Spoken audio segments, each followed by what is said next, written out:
last decade, the team at B Lab has created innovative tools for assessing companies and built networks to encourage the growth of the movement. In addition to Danone, B Lab has grabbed the attention of multinational corporations such as Unilever, Procter & Gamble, Nestle, and Gap, as well as many of the most innovative companies founded in the last decade, including Kickstarter, Allbirds, Casper, and Bombas. In interacting with hundreds of executives at scores of social businesses like these, I have found that they are spearheading a social movement. They are interested in promoting not just their own business ideas, but the broader notion of creating businesses that are better for all stakeholders. B Lab has also crafted a legal innovation called the Benefit Corporation that places social benefits and the rights of workers, the community, and the environment on an equal footing with the financial interests of shareholders. Political figures on both sides of the party aisle have supported the passage of legislation that establishes benefit corporations in most U.S. states. This innovation is sweeping the globe. Similar legislation has been passed in Italy, Colombia, Ecuador, and the Canadian province of British Columbia, and is under discussion in many other countries. This book tracks the way all of these different pieces have come together to create an ongoing revolution.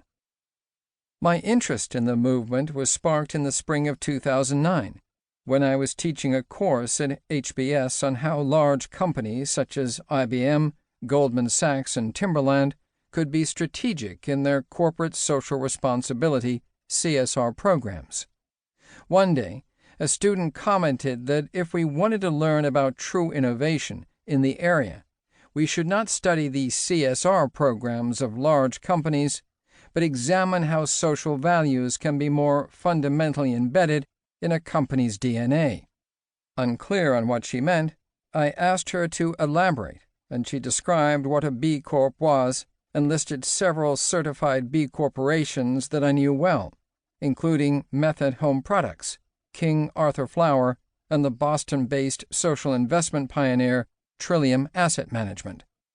I was a bit embarrassed that I had never heard of B Corps until that day, so I spent some time researching the movement. The information I found online reeled me in, but I still wanted to know more.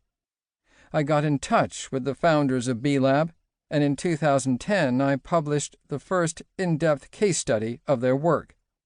Since then, my colleagues and I have researched and published more than 50 Harvard case studies on social innovation, increasingly focused on B corporations and the movement they are creating. My earliest accounts of B corporations were written before I had grasped the full breadth of the movement. In 2011, a student class project introduced me to Sweet Riot, an all-natural, women-owned chocolate company with innovative supplier practices that produces delicious nibs, small pieces of crushed cacao beans covered in chocolate.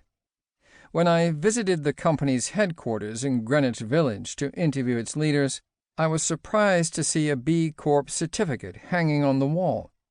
A year later, a research assistant's passion about Warby Parker's eyewear and its buy one, give one donation model convinced me that it was an important company to study. Again, a visit to its corporate headquarters revealed to me that Warby Parker was a certified B Corp. For reasons that I will describe later, it no longer is. Clearly, my millennial students and researchers were seeing a bigger picture that had not yet come into focus for me. The change I've witnessed over just a decade has been incredible. In 2009, just a handful of pioneering students knew about B Corps. Today, when I begin the first class of the course I teach on social entrepreneurship at Cornell, I ask my students to raise their hands if they've heard of the movement, and nearly everyone's hand shoots up. More important, however, is how deeply passionate they are about the project and how much they want to be involved. Every year since 2010, I've invited B Lab leaders to visit my classes and sponsored campus events to discuss their work. Disappointingly, the first such event attracted only a handful of students.